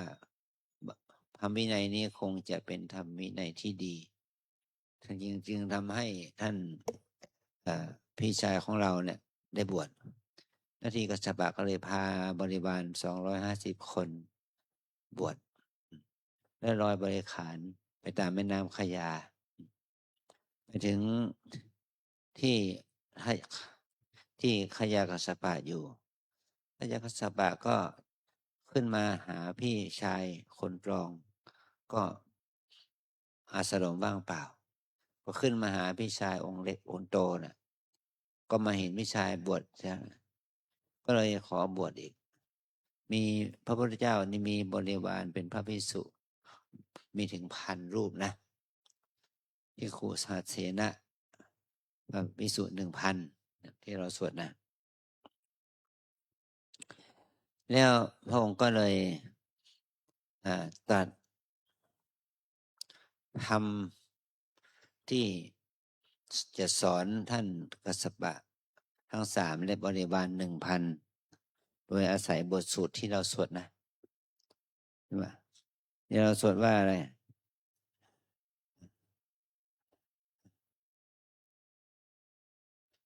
ข้าพเจ้าได้สดับมาแล้วอย่างนี้ในสมัยหนึ่งพระผู้มีพระภาคประทับอยู่ที่ตำบลขยาศีสะใกล้แม่น้ำขยาพร้อมด้วยภิกษุสงฆ์ 1,000 รูปณที่นั้นแด่พระผู้มีพระภาคตรัสกับภิกษุทั้งหลายว่าสัพพังภิกขเวอาทิตตังดูก่อนภิกษุทั้งหลายสิ่งทั้งปวงเป็นของร้อนนะอาทิตย์เนี่ยดวงที่เรารู้ว่าวันอาทิตย์อาทิตย์แปลว่าร้อนนะดวงแล้วก็ดูก่อนภิกษุทั้งหลายก็อะไรเล่าชื่อว่าสิ่งทั้งปวงเป็นของร้อนรูปคือสีที่เห็นด้วยตาเป็นของร้อนนะรูปังอาทิตตาวิญญาณจักขุวิญญาณจิตที่อาศัยตาเกิดก็เป็นของร้อนผัสสะที่เกิดทางตาก็เป็นของร้อนเวทนาที่เกิดขึ้นเพราะอาศัยจักขุสัมผัสเ เป็นปัจจัยแม้นอันใดเป็นสุขก็ดีเป็นสุขทุกข์ก็ดี หรือไม่ใช่สุขไม่ใช่ทุกข์ก็ดี เวทนาแม้นนั้นก็เป็นของร้อน ร้อนเพราะอะไร ร้อนเพราะไฟคือราคะราราราคะคินาที่ตั้งร้อนเพราะราคะร้อนเพราะไฟคือโทสะโทสักขินาเนี่ยร้อนเพราะไฟคือโมหะโมหะคินาไฟราคะไฟโทสะไฟโมหะร้อนเพราะความเกิดความแก่และความตายชาติชรามรณะมรณะอย่างนี้นะร้อนเพราะเรากล่าวว่าร้อนเพราะความโศกความร่ำไรรำพันความไม่สบายกายความไม่สบายใจความคับแค้นใจทั้งหลายเนี่ยพระองค์ก็ตัดเป็นทีละอย่างทีละอย่างโสตะเป็นของร้อนเสียงเป็นของร้อนวิญญาณโสตะวิญญาณจิตที่รู้เสียงก็เป็นของร้อนโสตะสัมผัสทางหูก็เป็นของร้อนเวทนาที่เกิดขึ้นเพราะอาศัยโสตสัมผัสเป็นปัจจัยแม้นอันใดทุกข์ก็ดีสุขก็ดีหรือไม่ใช่ทุกข์ไม่ใช่สุขก็ดีเวทนาแม้นนั้นก็เป็นของร้อนร้อนเพราะอะไรร้อนเพราะว่าไฟคือราคะไฟคือโทสะไฟคือโมหะร้อนเพราะความเกิดความแก่และความตายเราย่อมกล่าวว่าร้อนเพราะความโศกความร่ำไรรำพันความไม่สบายกายความไม่สบายใจความคับแค้นใจเนี่ยอย่างนี้พระองค์ก็ตัดไปตามลำดับของทวารทั้งหกนะคันนะจมูกเป็นของร้อนกลิ่นทั้งหลายก็เป็นของร้อนน่ะคณะวิญญาณจิตที่รู้ทางจมูกก็เป็นของร้อนคณะสัมผัสก็เป็นของร้อนเวทนาที่เกิดขึ้นเพราะอาศัยคณะสัมผัสเป็นปัจจัยแม้นอันใดทุกข์สุขก็ตามทุกข์ก็ตามไม่ใช่ทุกข์ไม่ใช่สุขก็ตามเวทนาแม้นนั้นก็เป็นของร้อนร้อนเพราะอะไรร้อนเพราะไฟคือราคะร้อนเพราะไฟคือโทสะร้อนเพราะไฟคือโมหะเรากล่าวว่าความร้อนเพราะความโศกความร่ำไรรำพันความไม่สบายกายความไม่สบายใจความคับแค้นใจทั้งหลายอย่างนี้นะชิวหาลิ้นเป็นของร้อนรสทั้งหลายก็เป็นของร้อนจิตที่อาศัยชิวหาเกิดชิวหาวิญญาณก็เป็นของร้อนชิวหาสัมผัสทางชิวหาทางลิ้นก็เป็นของร้อนเวทนาที่เกิดขึ้นเพราะอาศัยชิวหาสัมผัสเป็นปัจจัยแม้นอันใดสุขก็ดีทุกข์ก็ดีความไม่ใช่ทุกข์ไม่ใช่สุขก็ดีมีเวทนาแม้นนั้นก็เป็นของร้อนร้อนเพราะอะไรร้อนเพราะไฟคือราคะร้อนเพราะไฟคือโทสะร้อนเพราะไฟคือโมหะร้อนเพราะความเกิดความแก่และความตายเราย่อมกล่าวว่าร้อนเพราะความโศกความร่ำไรรำพันความไม่สบายกายความไม่สบายใจความไม่สบายกายความไม่สบายใจเนี่ยความคับแค้นใจทั้งหลายอย่างนี้นะกายเป็นของร้อนเนี่ยผัสสะทางกายสัมผัสทางกายโผฏฐัพพะก็เป็นของร้อนกายวิญญาณก็เป็นของร้อนกายสัมผัสก็เป็นของร้อนเวทนาที่เกิดขึ้นเพราะอาศัยกายสัมผัสเป็นปัจจัยแม้นอันใดสุขก็ดีทุกข์ก็ดีไม่ใช่ทุกข์ไม่ใช่สุขก็ดีเวทนาไม่นั้นก็เป็นของร้อนร้อนเพราะอะไรร้อนเพราะว่าไฟคือราคะไฟคือโทสะไฟคือโมหะร้อนเพราะความเกิด ร้อนเพราะความแก่ ร้อนเพราะความตาย เราย่อมกล่าวว่าร้อนเพราะความโศก ร้อนเพราะความร่ำไรรำพัน ความไม่สบายกาย ความไม่สบายใจ ความคับแค้นใจ มโนเป็นของร้อนคือใจนะเป็นของร้อนธรรมทั้งหลายสภาวะธรรมทั้งหลายก็เป็นของร้อน มโนวิญญาณก็เป็นของร้อน มโนสัมผัสก็เป็นของร้อน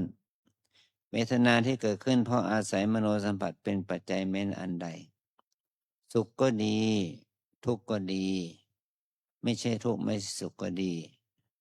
เวทนาแม้นั้นก็เป็นของร้อน ร้อนเพราะอะไร ร้อนเพราะไฟคือราคะ ร้อนเพราะไฟคือโทสะ ร้อนเพราะไฟคือโมหะ ร้อนเพราะความเกิด ร้อนเพราะความแก่ ร้อนเพราะความตาย เราย่อมกล่าวว่าร้อนเพราะความเศร้าโศก ความร่ำไรรำพัน ความไม่สบายกาย ความไม่สบายใจ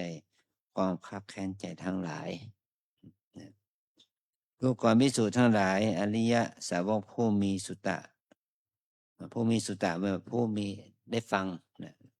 ได้ฟังเมื่อเห็นเช่นนี้ย่อมเบื่อหน่ายแม้ในจักษุย่อมเบื่อหน่ายในรูปทั้งหลายย่อมเบื่อหน่ายในจักขุวิญญาณย่อมเบื่อหน่ายแม้ในจักขุสัมผัสเวทนาที่เกิดขึ้นเพราะอาศัยจักขุสัมผัสเป็นปัจจัยแม้นอันใดเป็นสุขก็ดีเป็นทุกข์ก็ดีหรือไม่ใช่สุขไม่ใช่ทุกข์ก็ดีย่อมเบื่อหน่ายแม้ในเวทนานั้นย่อมเบื่อหน่ายแม้ในโสตะย่อมเบื่อหน่ายแม้ในเสียงทั้งหลายย่อมเบื่อหน่ายแม้ในโสตวิญญาณย่อมเบื่อหน่ายแม้ในโสตสัมผัสเวทนาที่เกิดขึ้นเพราะอาศัยโสตสัมผัสเป็นปัจจัยแม้นอันใดเป็นสุขก็ดีเป็นทุกข์ก็ดีไม่หรือไม่ใช่ทุกข์ไม่ใช่สุขก็ดีย่อมเบื่อหน่ายแม้ในเวทนานั้นย่อมเบื่อหน่ายในคานะในจมูกนะย่อมเบื่อหน่ายในแม้นกลิ่นทั้งหลายย่อมเบื่อหน่ายในคณะวิญญาณย่อมเบื่อหน่ายแม้ในคณะสัมผัสย่อมเบื่อหน่ายเวทนาทั้งหลายเพราะอาศัยคณะสัมผัสนั้นเป็นปัจจัยอันใดสุขก็ตามทุกข์ก็ตามไม่ใช่ทุกข์ไม่ใช่สุขก็ตามย่อมเบื่อหน่ายแม้ในเวทนานั้นพระองค์ก็ตัดถึงชิวหาย่อมเบื่อหน่ายในชิวหาย่อมเบื่อหน่ายในลิ้นนะย่อมเบื่อหน่ายในรสทั้งหลายย่อมเบื่อหน่ายในชิวหาวิญญาณคือจิตที่อาศัยชิวหาสัมผัสย่อมเบื่อหน่ายในชิวหาสัมผัสเวทนาที่เกิดขึ้นอาศัยชิวหาสัมผัสเป็นปัจจัยแม้นอันใดสุขก็ตามทุกข์ก็ตามได้ไม่ใช่สุขทุกข์ไม่ใช่สุขก็ตามย่อมเบื่อหน่ายแม้ในเวทนานั้นย่อมเบื่อหน่ายในกายย่อมเบื่อหน่ายในโผฏฐัพพะทางกายย่อมเบื่อหน่ายในกายวิญญาณย่อมเบื่อหน่ายในกายสัมผัสเวทนาที่เกิดขึ้นเพราะอาศัยกายสัมผัสเป็นปัจจัยสุขก็ดีทุกข์ก็ดีหรือไม่ใช่ทุกข์ไม่ใช่สุขก็ดีย่อมเบื่อหน่ายแม้ในเวทนานั้นพระองค์ก็ตัดถึงขั้นมโนทางใจนะย่อมเบื่อหน่ายในมนะในใจย่อมเบื่อหน่ายในธรรมารมณ์ทั้งหลายย่อมเบื่อหน่ายในมโนวิญญาณย่อมเบื่อหน่ายในมโนสัมผัสเวทนาเกิดขึ้นเพราะอาศัยมโนสัมผัสเป็นปัจจัยแม้นอันใดสุขก็ดีทุกข์ก็ดีแม้ไม่ใช่สุขทุกข์ไม่ใช่สุขก็ดีย่อมเบื่อหน่ายในเวทนานั้นเมื่อเบื่อหน่ายย่อมสิ้นกำหนัดเพราะสิ้นกำหนัดย่อมหลุดพ้นเมื่อหลุดพ้นแล้วญาณย่อมเกิดขึ้นว่าหลุดพ้นแล้วย่อมรู้ชัดว่าชาติสิ้นแล้วพรหมจรรย์อยู่จบแล้ว กิจที่คนทำได้ทำเสร็จแล้ว กิจอื่นเพื่อความเป็นอย่างนี้มิได้มีดังนี้ เพราะพระผู้มีพระภาคได้ตรัสอาทิตตปริยยสูตรนี้จบลงแล้วภิกษุเหล่านั้นต่างก็มีใจยินดีอนุโมทนา ย่อมและยอมรับพระภาสิทธิ์ของพระผู้มีพระภาค และเมื่อไวยากรณ์ภาสิทธินี้อันพระผู้มีพระภาคทรงแสดงอยู่ จิตของภิกษุ1,000 รูปนั้นย่อมหลุดพ้นแล้วจากอาสวะทั้งหลาย เพราะไม่ยึดมั่นถือมั่นดังนี้แล อันนี้คือคำภาษาคำแปลนะ ภาษาคำแปลคือ ถ้าเราจะให้เข้าใจก็ต้องอธิบายเพิ่มเติมอธิบายเพิ่มเติมว่าตาหูจมูกลิ้นกายใจนี่แหละ มันเป็นสิ่งที่เรียกว่าเป็นของร้อน รูปเสียงกลิ่นรสสัมผัสธรรมารมณ์ก็เป็นของร้อน ร้อนด้วยเพราะว่ามันมีความร้อนที่เกิดจากสิ่งเหล่านี้ สุขเวทนาทุกขเวทนาทุกขอสุขเวทนาคือเบขาเป็นของร้อน ร้อนด้วยความเกิดความแก่และความตาย ร้อนด้วยความโศกความร่ำไรรำพันความทุกข์กายทุกข์ใจความคับแค้นใจ ร้อนด้วยราคะ ร้อนด้วยโทสะ ร้อนด้วยโมหะอย่างนี้นะคำสวดนี้ถือว่าเป็นอมตะนะเป็นธรรมอันประเสริฐไฟคือราคะขินาราคะขินาราคะขินาคอควายอ่านขิไม่ใช่ขิไม่ใช่คอไข่ราคะขินาโทสะขินาโมหะขินาไม่ใช่ขินะอ่านคอควายขิ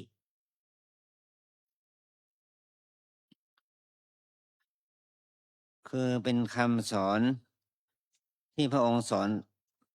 บุคคลที่มีบุญบารมีที่ท่านกัสสปะท่านรู้เวลากัสสปะนันทีกัสสปะพญากัสสปะท่านสอนคนที่มีความรู้และมีความคิดเกี่ยวกับเรื่องของการบูชาไฟว่าการบูชาไฟด้วยของด้วยข้าวของด้วยอาหารการกินด้วยอันนั้นมันไม่ใช่มันไม่สามารถดับกิเลสได้สิ่งที่จะดับกิเลสได้ก็ต้องอาศัยการที่เราเข้าใจว่าสิ่งตาหูจมูกลิ้นกายใจนี้รูปเสียงกลิ่นรสสัมผัสนี่แหละรวมไปถึงว่าวิญญาณคือที่อาศัยทางตาหูจมูกลิ้นกายใจนี่แหละ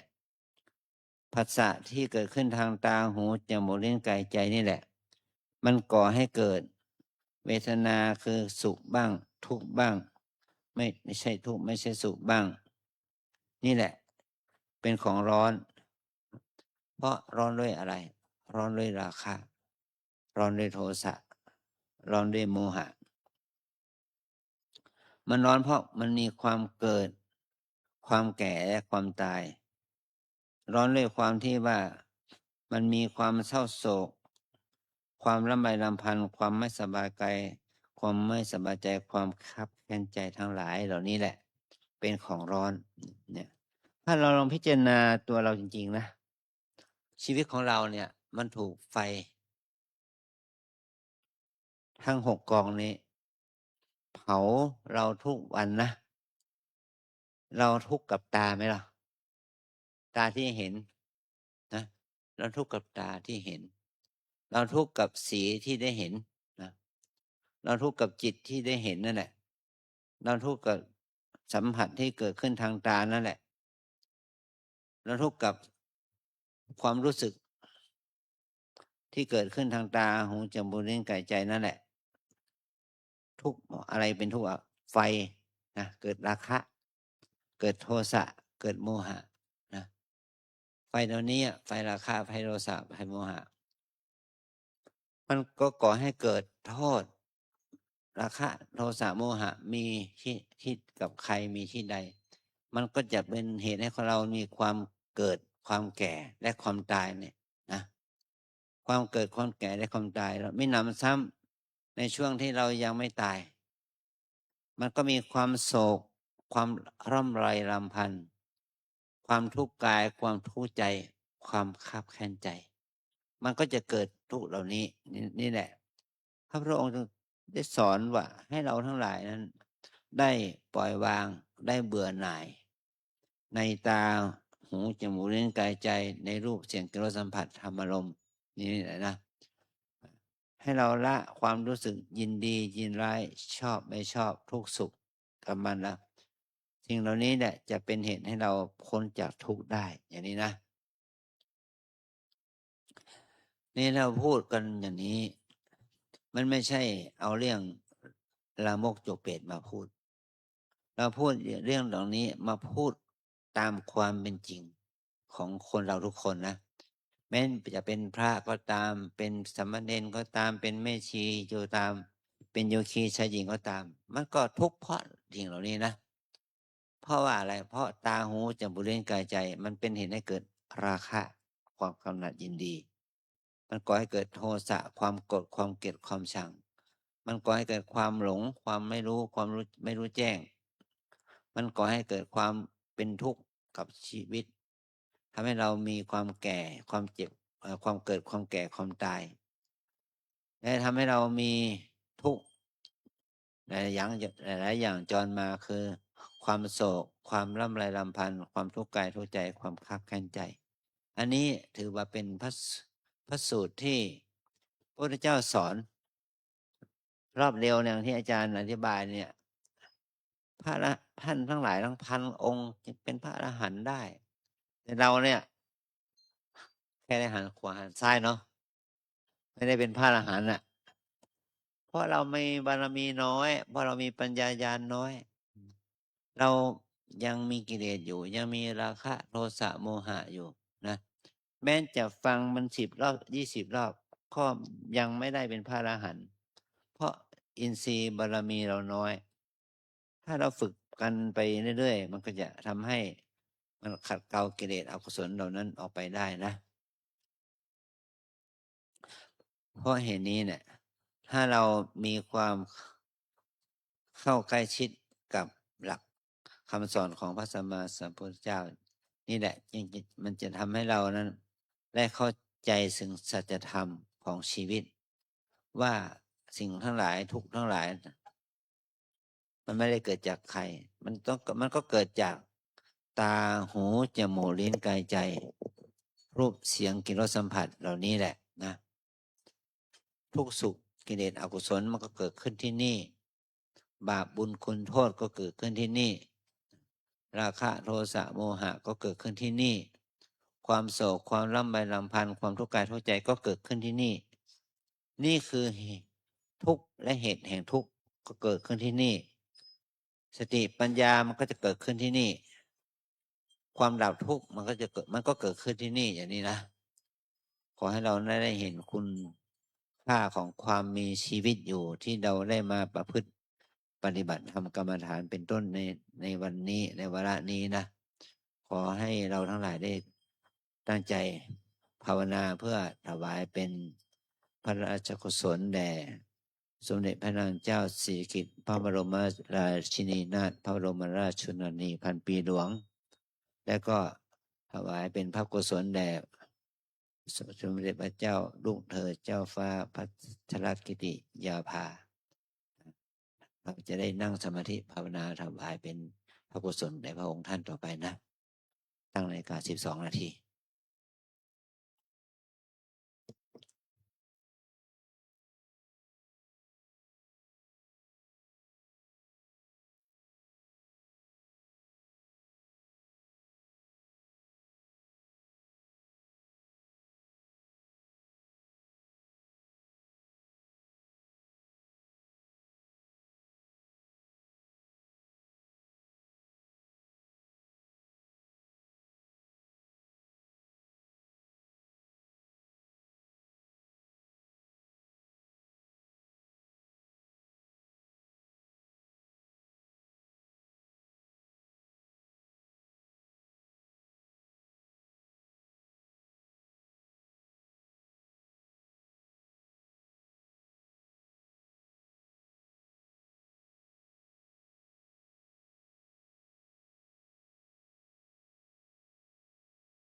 ทั้งหลายแผ่บุญกุศล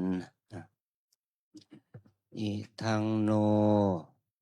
อิทังโน ปุญญาภาคัง ปุญญาภาคัง ราชาทีนันเจวะ ราชาทีนันเจวะ อิสรานัง อิสรานัง มาตาปิตุ มาตาปิตุ อาทีนันจะ อาทีนันจะ ปิยชนานัง ปิยชนานัง สัพพสัตตานันจะ สัพพ สัพพสัตตานันจะ นิยาเทมะ นิยาเทมะ ข้าพระพุทธเจ้าทั้งปวง ข้าพระพุทธเจ้าทั้งปวง ขอแผ่บุญกุศล ขอแผ่บุญกุศล ที่ข้าพเจ้าทั้งหลาย ที่ข้าพเจ้าทั้งหลาย ได้บำเพ็ญมาดีแล้ว ได้บำเพ็ญมาดีแล้ว แด่อิสระชนคนเป็นใหญ่ทั้งหลาย แด่อิสระชนคนเป็นใหญ่ทั้งหลาย มีองค์พระมหากษัตริย์ มีองค์พระมหากษัตริย์ ผู้เป็นประมุขของชาติ ผู้เป็นประมุขของชาติ พร้อมด้วยพระบรมวงศานุวงศ์ทุกพระองค์ พร้อมด้วยพระบรมวงศานุวงศ์ทุกพระองค์ ทั้งสมเด็จพระสังฆราช ทั้งสมเด็จพระสังฆราช อันเป็นประมุขของศาสนา ผู้เป็นประมุขของศาสนา คณะรัฐบาลผู้บริหารประเทศชาติเป็นต้น คณะรัฐบาลผู้บริหารประเทศชาติเป็นต้น ปิยชนคนที่รักทั้งหลาย ปิยชนคนที่รักทั้งหลาย ขอท่านทั้งหลาย ขอท่านทั้งหลาย จงถึงซึ่งความสุข จนถึงซึ่งความ ปรา สุข ศจากความทุกข์ ปราศจากความทุกข์ ไม่มีเวรไม่มีภัย ไม่มีเวรไม่มีภัย ไม่มีความลำบากเดือดร้อน ไม่มีความลำบากเดือดร้อน ขอจงมีความสุขกายสุขใจ ขอจงมีความสุขกายสุขใจ รักษาตนอยู่เถิด รักษาตนอยู่เถิด ข้าพเจ้า ข้าพเจ้า ขอแผ่บุญกุศล ขอแผ่บุญกุศล อุทิศถึง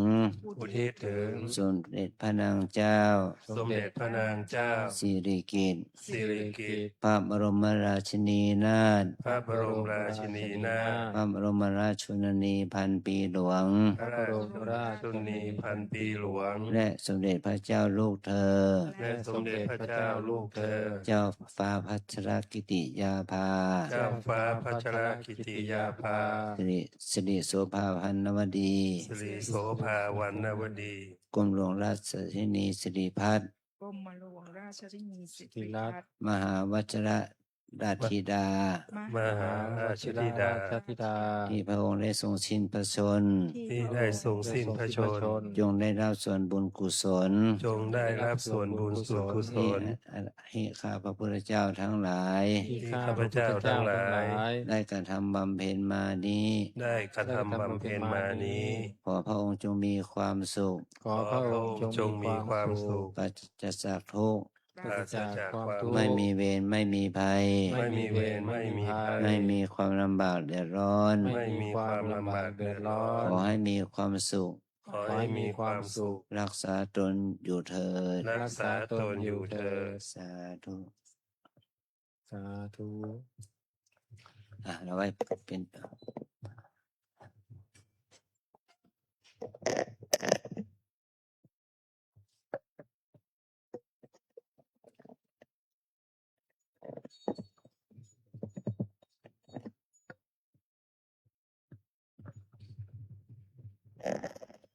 กรวดน้ำแผ่เมตตา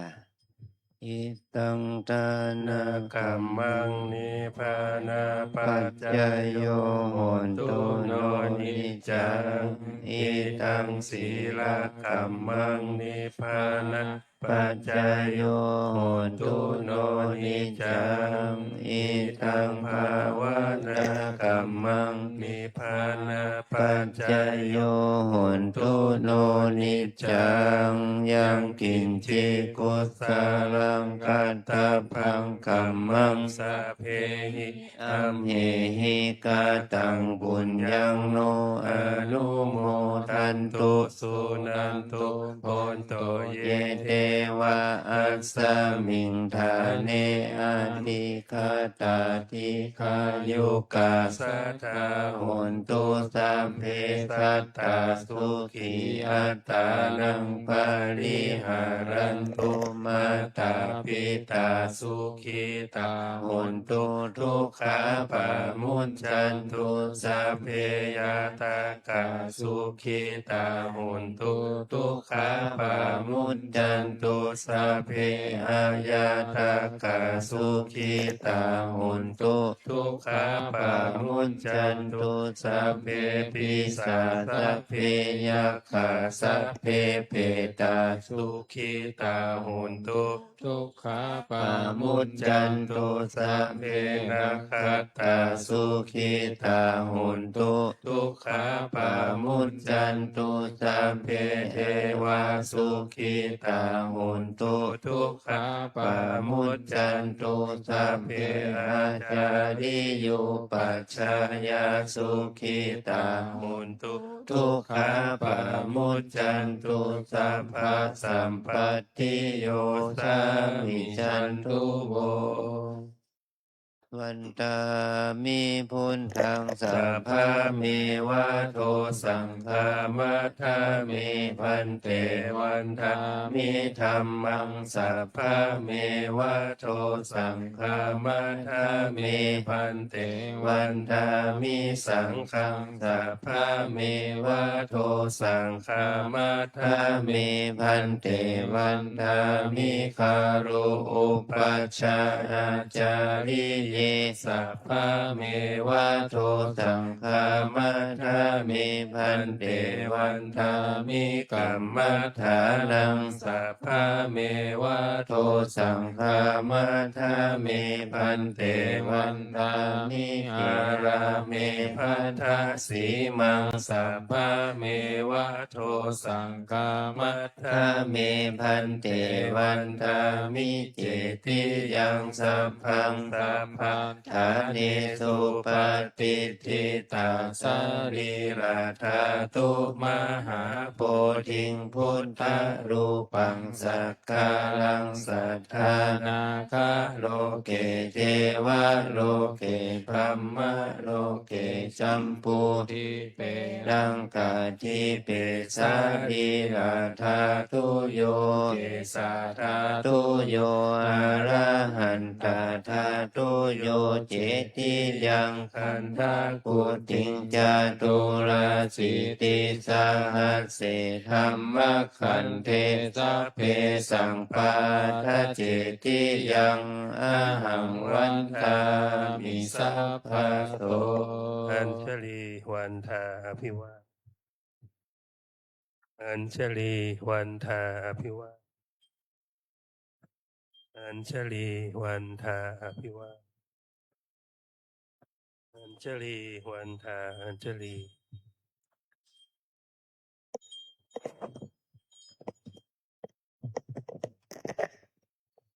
ต่อไปพวกเราวันทาน้อยพระเดชพระคุณพระอาจารย์พร้อมกันสาธุวันทามิพันเตสัพพังอัปปาราทังคามัทธาเมพันเตมยากตังบุญยังสามินาอนุโมทิตาพังสามินากตังบุญยังไมหังทาตพังสาธุสาธุอนุโมทามิ ยะเตโรธรรมาวัฏันติอายุวันโนสุขังภะลัง สาธุสาธุสาธุอัญชลีวันทาอภิวาทอัญชลีวันทาอภิวาทอัญชลีวันทาอภิวาทอัญชลีวันทาอัญชลี ขอเชิญแม่ชียุคีทุกท่านน้อมกราบพระอาจารย์พร้อมกันค่ะ อัญชลีวันทาอภิวาทอัญชลีวันทาอภิวาทอัญชลีวันทาอภิวาทอัญชลีวันทาอัญชลี สาธุ วันพรุ่งนี้เช้าอาจารย์จะไม่ได้อยู่ อาจารย์จะต้องออกจากวัดก่อน6 โมงไปงานสตมวานแก่พระองค์พาเนี่ยแหละที่วัดเจดีย์หลวงจะกลับมาก็ประมาณสักไม่จะร่วม9 โมงนะโยคีที่สมอารมณ์กับอาจารย์ก็รอ9 โมงคงจะถึงก็จะคงจะเสร็จแล้วตอนบ่ายโมง